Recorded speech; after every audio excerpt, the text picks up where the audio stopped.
अगर आपको अर्थ चाहिए तो केवल भगवान का आश्रय ले, दूसरे का नहीं। अब ये कोई छोटी मोटी बात नहीं, देख लीजिए अंदर से। अपने बल का आश्रय नहीं, किसी दूसरे व्यक्ति का आश्रय नहीं, किसी दूसरी देवी शक्ति का आश्रय नहीं, केवल श्री हरि का आश्रय। और जब आप पक्के उतर जाओगे, जैसे सुदामा जी, तो जैसी द्वारिकापुरी थी वैसे सुदामापुरी हुई। जैसा वैभव द्वारिकाधीश का वैसे सुदामा जी का वैभव था। पक्का मान लीजिए। अगर धन ही चाहिए, सुदामा जी की इच्छा नहीं थी, उनकी पत्नी की इच्छा के कारण वो भी इच्छा भगवान ने पैदा की। ये भक्तजनों को ऐसा ना समझो फटे पुराने कपड़े पहने या ऐसे घूम रहे बड़े अभागी हैं, हम तो बड़े भाग्यवान हैं क्योंकि हमारे पास सारा ऐश्वर्य है। ऐसा ना समझो, उनके भाग्य में ऐश्वर्य बनाने वाली मशीन मिल गई है, श्री हरि। वो इस ऐश्वर्य को क्या करे, श्री हरि मिल गए, जिनके रोम कूपों में अनंत ब्रह्मांड वास करते हैं। वो भगवान उनके यार हैं, उनके प्यार हैं, वो दूसरे की तरफ क्यों ताकेंगे। अब इसमें सूक्ष्म बात यह है कि अगर हम केवल भगवान से धन चाहेंगे तो धन मिलने पर भी हम माया में नहीं फंसेंगे।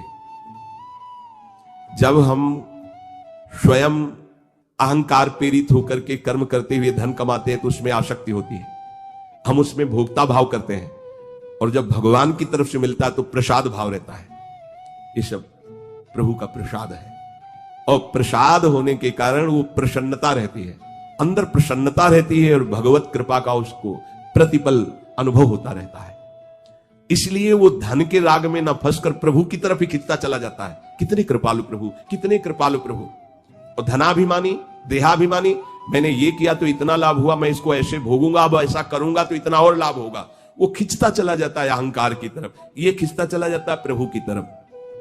अगर प्रभु से हमें धन मिला, प्रभु से कामना की, तो वो कामना संसार में फंसाएगी नहीं, वो मोक्ष प्रदान करने वाली होगी। इसीलिए हमें अगर सांसारिक सुख भी चाहिए तो केवल हरि का आश्रय लें, सांसारिक दुख की निवृत्ति चाहिए तो केवल हरि का आश्रय लें, और हरि को जानना है और पाना है तो केवल हरि का आश्रय लें। वो सब साधन दे देंगे, वो सब हमको मार्ग दे देंगे, जिससे हमें उनका बोध हो जाएगा या प्रेम हो जाएगा।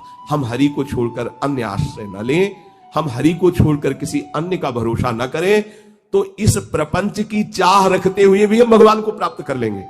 बहुत सरल भगवान ने बता दिया। अब भी समझ में ना आवे तो आप जाने।